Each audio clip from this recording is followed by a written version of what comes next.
자기를 팔았던 형들과의 만나는 아주 기가 막힌 감동적인 스토리들, 여러 가지들이 요셉을 설명할 때 등장하는 내용들인데, 이런 다양한 요셉의 이야기들, 요셉과 관련된 다양한 에피소드들이 다 하나하나 따로따로 우리의 기억과 우리의 마음속에 남아있어요. 요셉이 꿈을 꿨다, 요셉이 보디발의 집에 종으로 팔려갔다, 유혹을 받았다, 감옥에 갇혔다, 나중에 이집트의 총리가 됐다, 형들을 만났다. 이 여러 이야기들이 그 자체로서 굉장히 드라마틱하고 중요한 메시지들을 갖고 있는 것은 사실입니다만은 이것들이 다 뿔뿔이 흩어져 있어요. 도대체 이 모든 이야기가 요셉이라고 하는 사람을 우리에게 설명하려고 하는 성경의 의도와 어떤 관련이 있는지 이런 것을 우리가 눈여겨보지 않습니다. 그러다 보니 오늘 우리가 읽은 요셉을 유혹했던 보디발의 이야기만 해도, 보디발의 아내의 이야기만 해도 항상 이렇게 전개가 되는 거죠. 보디발의 아내를 부각시켜서 이 이야기가 가지고 있는 굉장히 자극적인 그런 부분을 사람들에게 전달하려고 합니다. 정반대도 있습니다. 요셉이 이런 유혹을 잘 극복해가지고 훌륭한 사람이 되었다. 요셉의 신앙, 요셉의 믿음, 요셉의 승리, 이 이야기로 또 이 성경을 우리에게 전달하기도 합니다. 그러나 도대체 성경은 이 요셉의 이야기를 우리에게 왜 하려고 했는지, 하나님께서는 이 요셉이 보디발의 아내의 유혹을 받았던 이 사실을 통해서 우리에게 도대체 뭐를 전달하려고 하셨는지, 이 부분을 우리는 깊이 생각하지 못하고, 그래서 정작 이 이야기를 잘 알고 있으나 이 이야기를 제대로 알지 못하는 그런 한계랄까요? 그런 우리의 부족함들을 보게 됩니다. 오늘 그래서 이 창세기에 나오는 39장에 나오는 요셉이 보디발의 아내의 유혹을 받았던 이야기를 좀 다르게 우리가 접근해 보려고 합니다. 성경은 이 이야기를 우리에게 어떻게 얘기하려고 했는지, 어떻게 전하려고 했는지 그 내용을 우리가 좀 생각해 보려고 합니다. 그러려면 창세기 39장이라고 하는 전체 이야기가 어떻게 구성되어 있는가 하는 것을 먼저 살펴볼 필요가 있습니다. 창세기 39장은 제일 처음에 요셉이 보디발의 집에 종으로 팔려가는 이야기로 시작을 합니다. 39장은 모두 세 가지 이야기가 등장을 합니다. 챕터 1, 챕터 2, 그리고 챕터 3. 세 가지 이야기가 나오는데 챕터 1이 바로 요셉이 보디발의 집에 종으로 팔려간 이야기입니다. 종으로 팔려갔지만 요셉은 보디발의 집에서 잘 살았습니다. 아주 잘 살았습니다. 어느 정도로 잘 살았냐 그러면은 모든 종들 중에서 가장 뛰어난 종으로 주인에게 인정을 받습니다. 첫 번째 내용입니다. 챕터 1. 챕터 2. 챕터 2는 요셉이 보디발의 아내에게 유혹을 받는 장면입니다. 그리고 유혹을 뿌리친 요셉은 여주인의 모함으로 어려움을 당하게 되는 내용입니다. 유혹이지요. 어려움입니다. 모함입니다. 챕터 2. 그리고 이제 챕터 3로 가면은 여주인의 모함을 받은 이 요셉이 화가 난 보디발에 의해서 시위대 감옥에 갇히는 장면입니다. 죄수의 신분으로 전락해서 감옥에 투옥되는 장면입니다. 이것이 챕터 3입니다. 챕터 1, 요셉이 잘 살았다는 얘기입니다. 챕터 2, 요셉의 인생에 유혹이 찾아왔다는 얘기입니다. 챕터 3, 그리고 그 결과 투옥이 됐다는 얘기입니다.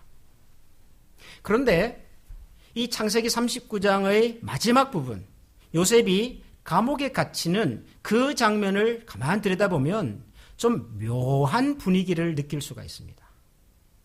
요셉이 감옥에 갇혔습니다. 여주인의 모함에 의해서, 화가 난 주인에 의해서, 그리고 이 집 주인은요, 어떤 분이셨어요? 직업이 뭐였죠? 시위대 장관입니다. 요즘 말로 하면은 대통령을 가장 가까이서 경호하는 대통령 경호대 대장이죠. 막강한 힘을 가지고 있는 분입니다. 이분이 화가 나서 자기 집 종을 감옥에다가 가두었습니다.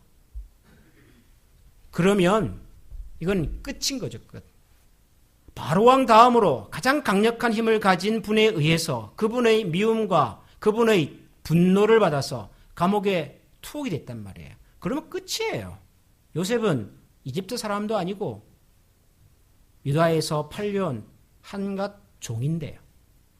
그런데 감옥에 갇힌 이 요셉을 성경은 설명을 이렇게 합니다. 창세기 39장 21절부터 23절까지 내용.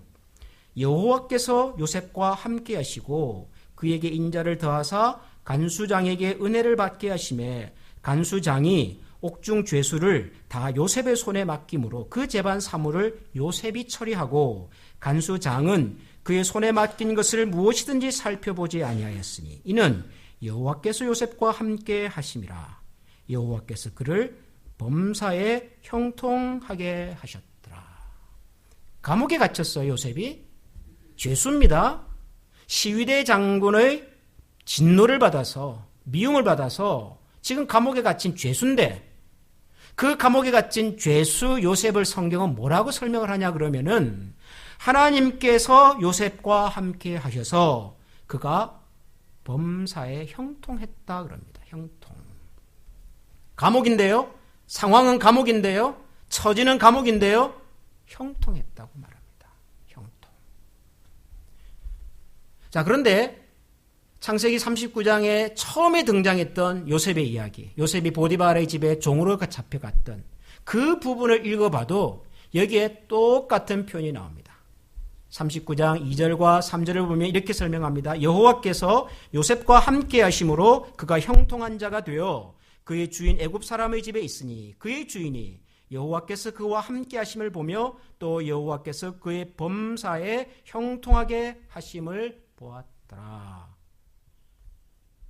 똑같죠? 감옥에 갇혀있는 요셉을 설명할 때도 여호와께서 그와 함께 하심으로 범사에 형통하게 하셨다 그러고 요셉이 보디발의 집에 종으로 잡혀갔는데 노예로 팔려갔는데도 불구하고 형통했다 그럽니다. 이유는 여호와께서 그와 함께 하심으로. 요셉의 이야기를 우리에게 전하고 있는 창세기 39장 읽어보면 처음 시작이 형통이고요. 마지막이 형통이에요. 종이었을 때도 형통했고 죄수의 신분일 때도 형통이었어요. 이게 굉장히 중요한 프레임입니다. 프레임. 성경이 우리에게 지금 요셉의 이야기를 전하려고 하는 큰 그림입니다. 요셉이 형통했습니다. 또 형통했습니다. 그런데 이 두 형통 사이에 뭐가 등장해요? 보디발의 아내에게 유혹을 받는 장면이 등장한다고요. 요셉의 인생에 찾아온 형통함 뒤에 요셉의 인생에 유혹이라고 하는 그림자가 찾아온 겁니다. 그냥 청년 요셉이 어떻게 잘 살다가 우연한 기회에 자기가 섬기던 집의 여주인에 의해서 유혹을 받았다라고 하는 그런 단순한 이야기가 아니라 요셉이라고 하는 사람의 인생의 긴 그림 속에서 그의 형통함이 찾아왔고 그리고 그 형통함 뒤에 가장 어려운 위기가 찾아온 겁니다. 요셉의 인생에. 요셉의 형통함 다음에 유혹이 찾아왔다는 것을 우리가 좀 주목해 봐야 합니다. 왜냐하면 성경이 우리에게 그런 큰 그림 속에서 요셉의 이야기를 전하고 있기 때문입니다. 여러분, 요셉이 왜 이 보디발의 아내에게 유혹을 받게 되었을까요? 다르게 설명하겠습니다. 보디발의 아내는 요셉을 왜 유혹하고 싶었을까요? 성경을 보면 아주 단순하게 이렇게 기록이 되죠. 요셉이 한마디로 말하면 잘생겼어요. 그죠? 요셉이 잘생겼습니다. 용모가 빼어나고 아름다웠다. 잘생긴 요셉입니다. 잘생긴 청년을 마다할 부인이 어디 있겠습니까마는 여러분 한번 곰곰이 생각을 해보십시다. 요셉은 종입니다. 보디발의 집에는 종이 몇 명이나 있었을까요?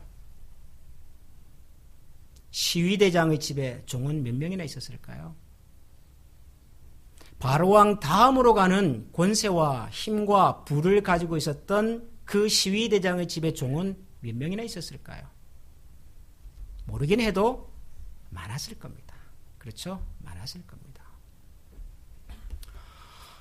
보디발의 집에서 종으로 살던 사람은 요셉처럼 다른 나라에서 팔려온 사람도 있었겠지만 아마 애굽 사람도 있었을 거라고요. 이집트 출신 종들도 있었을 거라고요. 종들이 다 같은 종이 아니라 종사회에도 이 계급이 있어가지고, 그렇죠? 나중에 요셉이 종들 중에서도 제일 높은 종이 되잖아요. 그걸 보면 요셉 앞에도 요셉이 차지했던 그 집안의 대소사를 다 관장하는 제일 높은 종이 있었다는 얘기입니까? 없었다는 얘기입니까? 당연히 있었죠. 요셉이 첫 번째 보디발의 집에 제일 높은 종이 된 건 아닙니다. 항상 그 집에는 주인의 모든 것들을 관장하는, 요즘 뭐 뉴스에 그런 표현이 나오잖아요. 누구누구의 집사였던 뭐 어떤 분, 이런 표현을 하잖아요. 그 집안의 대소사를 다 꿰뚫고 있는 그런 종이 있는 거죠. 아마도 그런 종은 저 유대에서 팔려온, 노예로 팔려온 종이 아니라 그래도 이집트 사회에서, 애굽 사회에서 여러 가지 이유 때문에 종이 되긴 했으나 똑똑한 놈으로, 죄송합니다. 똑똑한 분으로 똑똑한 분으로 아마 그렇게 했을 거라고요. 그죠? 근데 유독 요셉이 여주인의 눈에 들어왔단 말이죠. 분명히 잘생겼어요. 잘생긴 것만으로 설명하기는 어려워요. 그럼 뭐죠? 이미 요셉은 보디발의 집에서 주인의 시선을 한 몸에 받을 수 있는 자리에, 위치에 올라와 있는 겁니다. 보디발이 요셉을 그렇게 만들었잖아요. 여러 종들이 있었는데 그 종들 중에서 특별히 요셉이라고 하는 이 젊은 종을 모든 종들 위해서 뛰어난 종으로 집안의 모든 사물을 관장할 수 있는 그런 자리에 이미 요셉을 올려놨어요. 요셉이 유명해진 겁니다. 요셉이 이미 출세한 겁니다. 요셉이 이미 권력을, 힘을 얻은 거예요. 보디발의 집에서. 이미 힘을 가진 요셉. 그래서 집안의 모든 일을 관장하고 있던 요셉. 그런데 그 요셉이 잘생기까지 했어요. 그런데다가 젊어요. 이런 남자를 싫어할 여주인이 별로 없었던 거죠. 이집트 사회에. 요셉은 자기가 종이라고 하는 것만 빼고는요, 아마도 그 시절에 가장 성공한 사람 중에 하나였을 겁니다. 여러분, 종도 종으로 섬기는 주인이 누군가에 따라서 종의 레벨이 틀리잖아요. 여러분 그렇잖아요. 별로 재산도 없는 그런 집의 종으로 일하는 종과 고관 대작의 집에서 일하는 종은요, 같은 종이라도 레벨이 틀린 거죠. 어떤 종은 웬만한 집의 주인보다 더 힘이 센 종도 있잖아요. 요셉이 그런 위치에 있다고요, 지금. 요셉의 인생에 어떤 의미에서 보면 소위 세상적 가치와 기준으로 보면 가장 성공한 사람이 됐어요. 요셉의 형통함이라고 하는 것은 우리가 고상하고 거룩하게 설명한 것 플러스 세상적으로 설명하는 형통함도 이미 있었던 거죠. 요셉은 형통했어요. 만사가 형통했어요. 만사가 형통한 요셉에게 찾아온 것이 유혹이었어요. 만사가 형통한 요셉에게 찾아온 것이 유혹이었다. 요셉에게 찾아온 형통함이 요셉의 인생의 가장 큰 시련과 어려움인 유혹으로 끌고 가는 그런 계기가 된 거예요. 여러분, 모든 우리가 받은 유혹의 이유가 우리가 다 형통해서 그렇게 됐다라고 설명할 수는 없습니다. 그러나 우리의 인생에 찾아온 대부분의 형통함은 우리를 유혹으로 몰고 가려는 경향이 있습니다. 우리 사람이 굉장히 고상해서 어떤 형통과 어떤 성공을 주셔도 거기에 우리가 만족하지 않고 더 열심히 노력해서 더 건강한 또 다른 형통과 성공으로 향하여 가면 좋겠으나 대부분의 경우에 우리의 인생에 찾아오는 형통은 우리로 하여금 생각지 않았던 유혹으로 우리를 끌고 가는 경우가 참 많습니다. 여러분 보십시오. 세상에서 성공했다고 하는 분들, 우리가 이름을 들으면 금방 알 수 있는 유명한 분들의 몰락이든 추락이든 그 몰락과 추락이 언제 오던가요? 그분들이 비실비실하게 힘도 없고 유명하지도 않고 그럴 때 몰락과 추락이 옵니까? 몰락과 추락이라고 하는 것은 떨어지는 건데 떨어지려면 높아야죠. 높은 곳에 가야 떨어지죠. 낮은 곳에 있는 사람이 뭐 어디 더 떨어질 때가 있어요. 우리의 인생에 찾아오는 대부분의 유혹들은 항상 형통함 다음에 찾아와요. 형통함. 미국의 대통령이 역사적으로 45분이 계십니다. 지금 현재 대통령이 45대 대통령이십니다. 45명의 대통령 중에서 대통령 임기 도중에 사임한 유일한 대통령이 여러분이 아시는 닉슨 대통령입니다. 37대 대통령.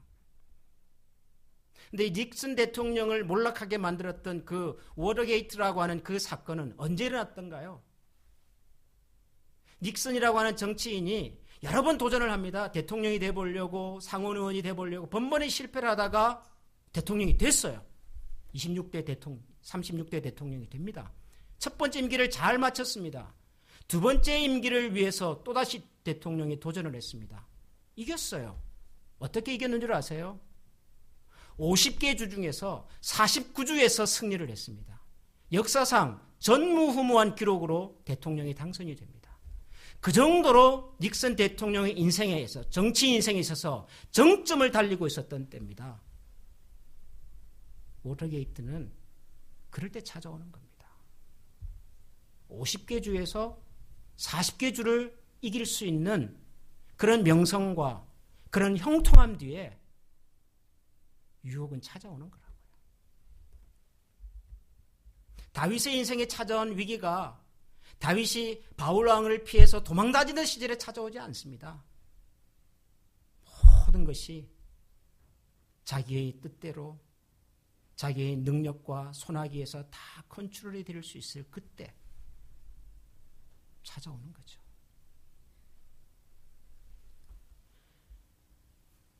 우리가 세상을 살아가면서 경험하는 참 아이러니는 뭐냐 하면 우리가 좋은 뜻을 가지고 좋은 꿈을 가지고 산다고 해서 우리의 인생이 항상 승승장구하지 않다는 것입니다.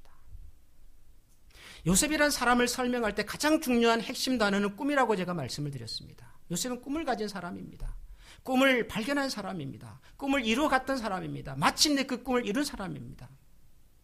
그 꿈은 요셉이 가진 꿈은 아니었습니다. 하나님께서 주신 꿈이었습니다. 그런 의미에서 요셉은 꿈을 꾼 것이 아니라 꿈을 발견했다고 제가 말씀을 드렸습니다.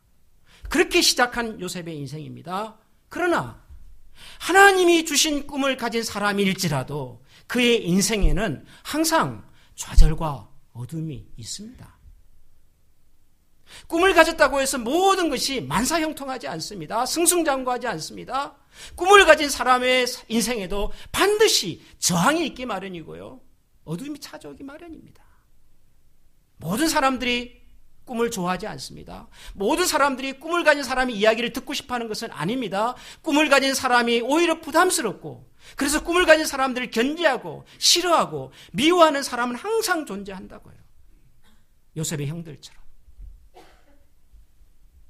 요셉의 인생에 형통함이 찾아왔습니다. 종으로 팔려갔습니다. 낯선 곳입니다. 아무도 나를 알아주지 않습니다. 그럼에도 불구하고 요셉 아마 열심히 했던 것 같아요. 성실하게 일했던 것 같아요. 그것을 주인 보디발이 알아준 거예요. 외국인 종이지만 노예지만 쓸만하다고 생각을 했고 믿을만하다고 생각을 했고 저 친구에게 집안의 대수사를 맡기면 안심할 거라고 생각이 되어서 집안의 가정 총무로 세워졌어요. 형통함이에요. 그 형통함이 또 다른 형통함으로 가면 얼마나 좋겠습니까마는 그 형통함 뒤에는 우리가 생각지 못했던 유혹의 그림자가 있었던 거죠. 그래서 우리가 기억해야 합니다. 하나님께서 우리에게 주신 형통함이라 할지라도 그 형통함 뒤에는 유혹의 그림자가 얼마든지 도사릴 수 있다는 것을 기억해야 합니다. 지금 하나님께서 우리에게 주신 작은 형통함이 그것이 우리 인생의 최종적인 형통함이 아니라는 것을 기억해야 합니다.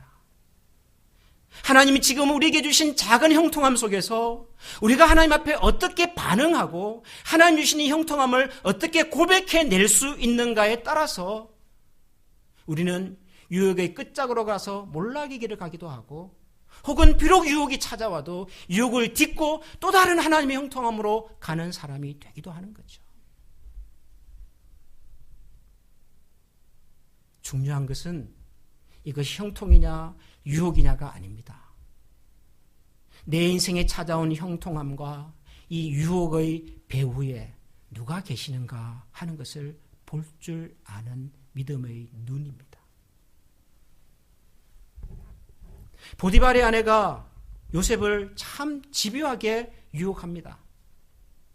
성경을 읽어보면 참 정말 드라마 같아요. 이걸 가지고 드라마를 만들려고 그러면 진짜 기가 막히게 저는 만들 수 있을 것 같아요. 우리 윤성주 집사님 나중에 한번 기회되면 한번 해보십시오. 요셉의 이 장면을 가지고 정말 재밌게 할 것 같아요. 보디발의 아내가 요셉을 유혹한 단계가 3단계로 나오더라고요. 첫 번째, 눈으로 유혹합니다. 아주 하여튼 그 눈으로. 그래서 하여튼 유혹을 했습니다. 근데 요셉이 별로 넘어가지가 않아요. 이 보디발 아내의 이 눈웃음, 눈으로 던지는 이 수파에 넘어가지가 않습니다. 그 다음에 두 번째 단계는 뭔지 아십니까? 매달리는 겁니다. 매달려. 성경은 매일 요셉을 유혹했다고 말해요. 매일. 날마다. 끊임없이 시간과 장소를 떠나서 끊임없이 집요하게. 근데 그것도 실패합니다. 그러자 마지막 승부수를 던지죠. 어떻게 하지요? 모든 환경을 다 만들어 놓고 종들은 다 나가라고 해놓고 그 자리로 요셉을 끌어들이려고 하는 거죠. 완전한 환경을 만들어 놓고 함정을 만들어 놓고 집요하게 자기를 유혹하는 이 여주인의 유혹 앞에 이 젊은 청년 요셉이 넘어가지를 않습니다. 어떻게 그게 가능했을까요? 요셉은 믿음의 사람이니까, 신앙의 사람이니까 요셉은 그런 유혹이 찾아와도 얼마든지 극복할 수가 있었을까요? 요셉은 남자가 아닙니까? 요셉은 청년이 아닙니까? 요셉의 마음속에는 끊임없이 눈웃음을 치며 유혹하는 여주인의 그 유혹이 정말 단 한 번도 마음을 흔들지 않았을까요? 저는 요셉도 사람이라고 생각합니다. 요셉도 여주인의 그 유혹에, 끊임없는 유혹에 아마 여러 번 흔들렸을 거라고 저는 생각합니다. 감정을 가진 사람인 이상.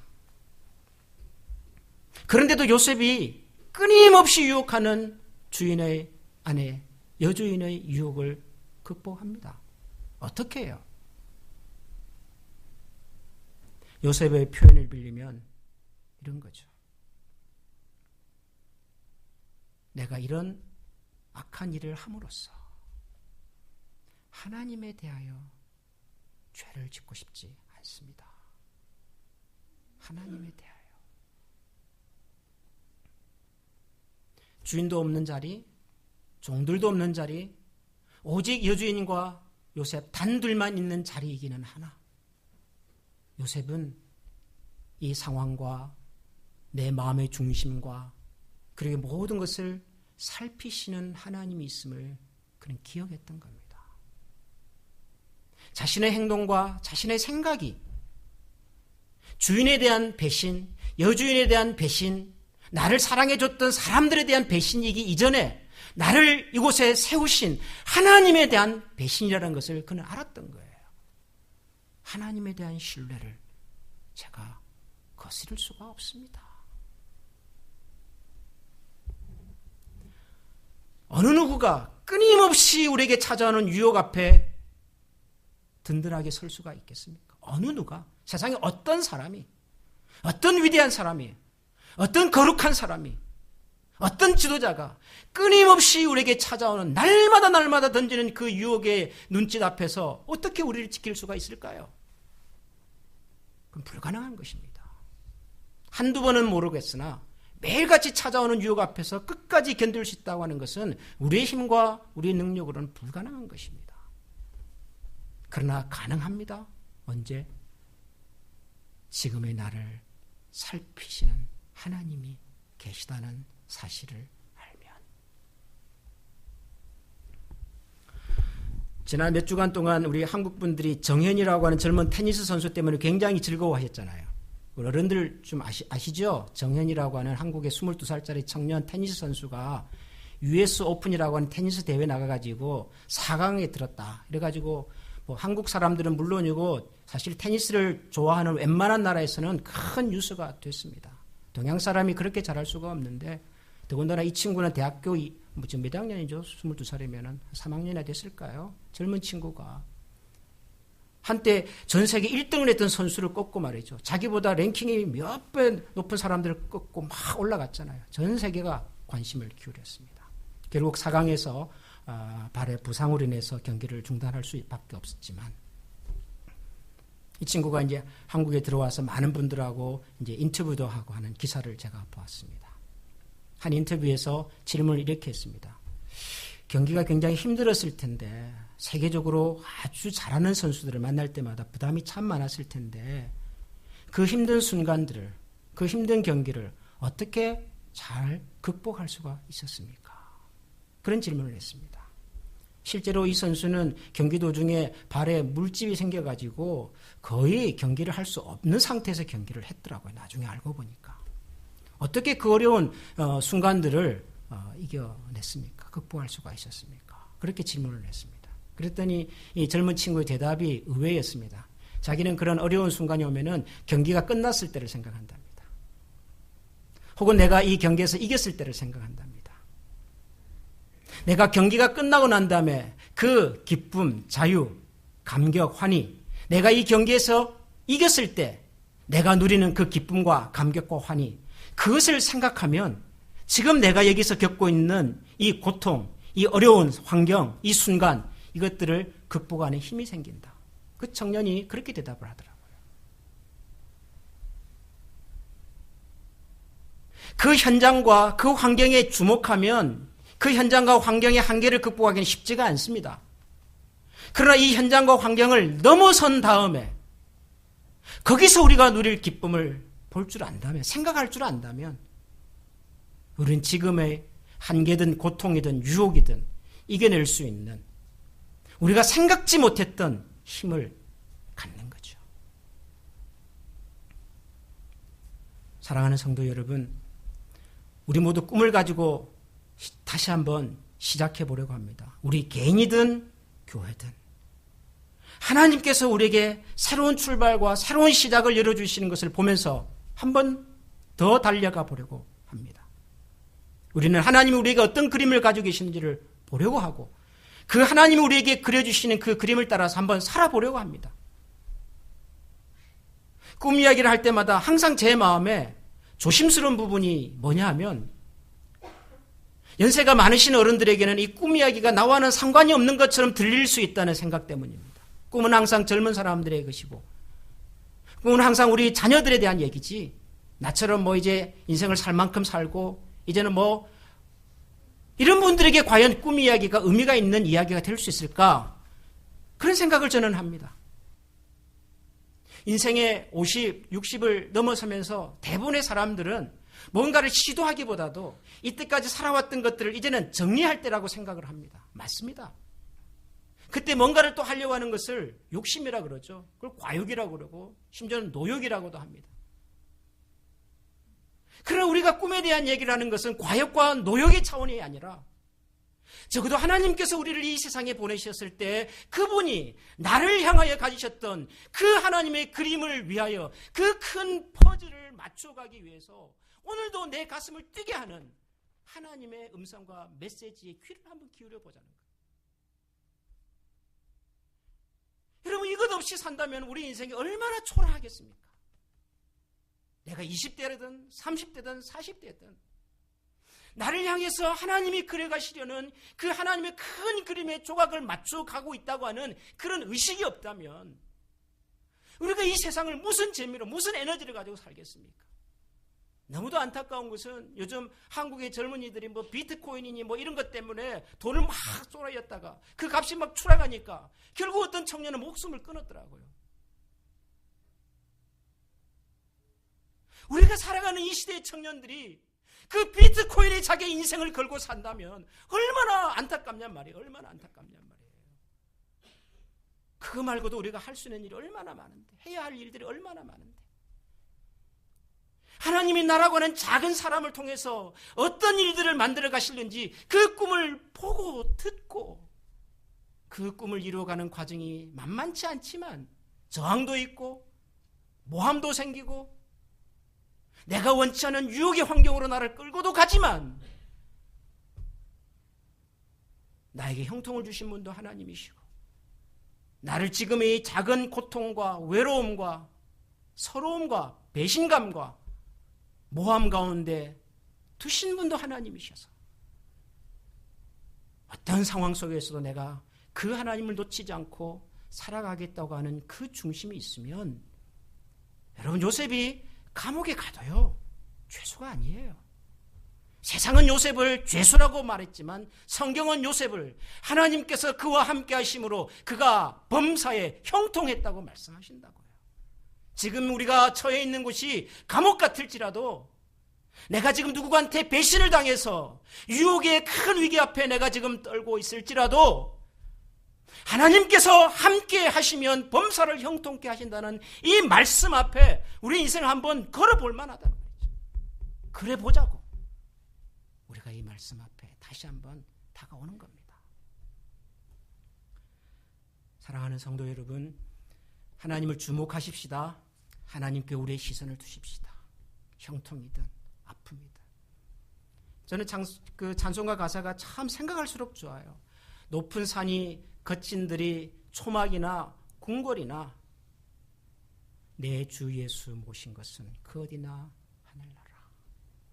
오늘도 저와 여러분의 삶이 높은 산이든 거친 들판이든 초막이든 궁궐이든 주님과 함께 하심으로 그곳에서 하나님께서 동행하고 계심을 만민이 알 수 있는 하나님의 사람으로 든든하게 설 수 있기를 축원합니다. 기도하겠습니다.